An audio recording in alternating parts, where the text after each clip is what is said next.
Natasha and I formed FEM Inc. A couple of years ago. And before we launch into what we're doing, I would like to know a little bit more about what you're doing.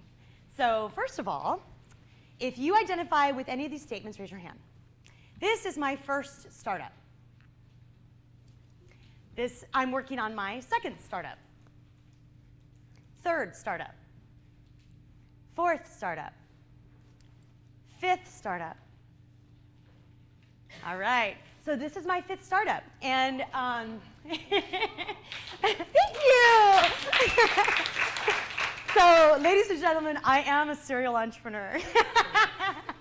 However, my experience has ranged in quite a different, maybe set of experiences than what is traditionally expected for entrepreneurs in Silicon Valley. One of my startups was leading global operations in emerging markets, and I was running Google's expansion in Africa, which I call my extreme startup, though I don't count that as one of my 5.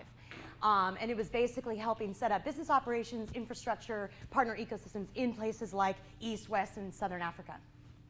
Another startup experience I had was on the founding team of Google.org, where I was the first hire brought in by Sheryl Sandberg to lead what was at that point a $1 billion commitment to global change and looking at large-scale, systemic, intractable issues that required sort of the resources, vision, and capabilities of a company like Google. And that was a tremendous experience, but also a startup, but as an intrapreneur versus as an entrepreneur.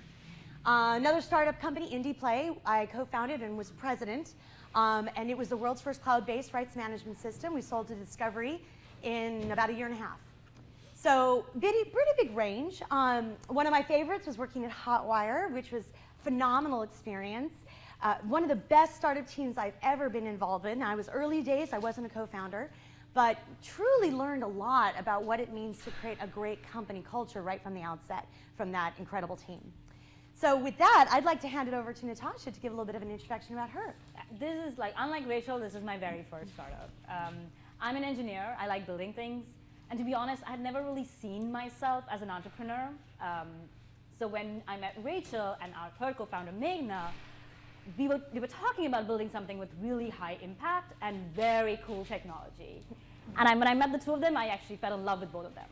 So I was like, well, I was an engineer at Google and had been there for 8 years or so, doing a lot of different things like search, leading teams, plus, on a bunch core of products. But when I met them, I was like, you know, they sound freaking awesome. So I'm gonna quit my job and go work with them and build something crazy cool. So yeah, that's how I got into it. I think that's sort of the through line in everything we're doing, which is that there has to be something that you're really passionate about to drive you, because when you're an entrepreneur, passion is everything.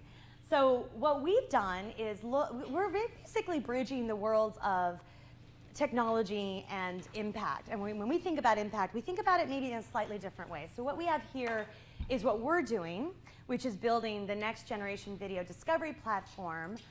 But we're also combining that with ways in which we can deepen user engagement. And the very specific way that we're doing it is by bringing the right video to the right viewer at the right moment in a seamless way that's intuitive, without friction, and without work.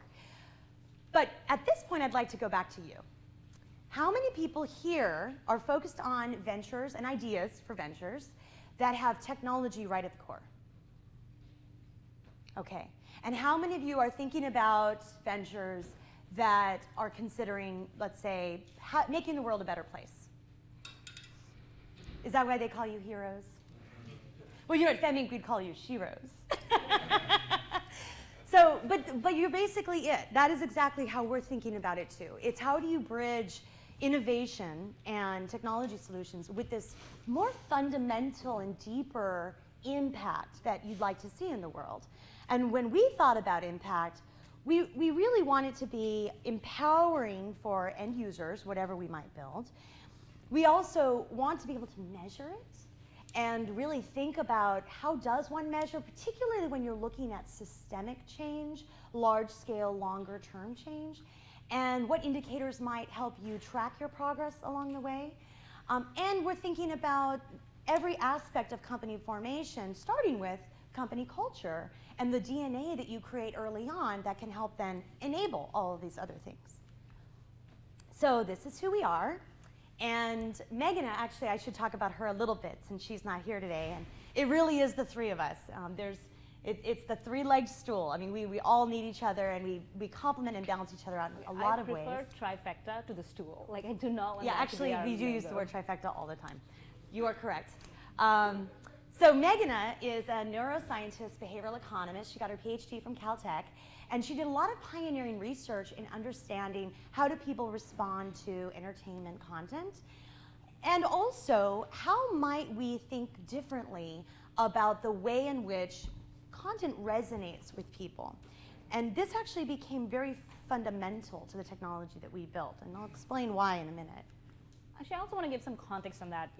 I've been building a lot of, I was working on core search and then on news. So I've been working for a long time on recommendation systems, like what kind of content should we put in front of what audience, how should we personalize content for a different user. And one of the missing pieces for me always was the metric of measurement of success was click-based, right? Do people click on something, then we know it's successful.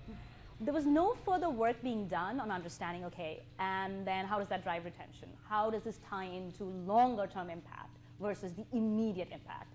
And I think one of the most exciting things for me is when I met Meghna was I actually did not realize from my background that longer-term things are measurable in increments or that it's even quantifiable.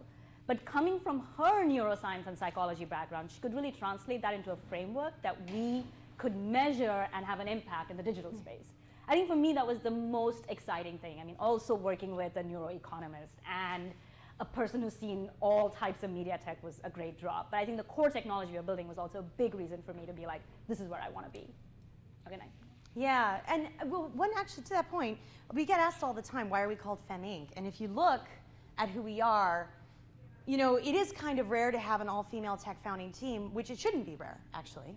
But it is, and so we own it and we claim it because we need to get the word out there, and every person in this room should help get the word out there that technology is not limited to the few as innovators and creators, and that some of the best work historically and in the current paradigm is being done by female innovators. We just aren't represented that often.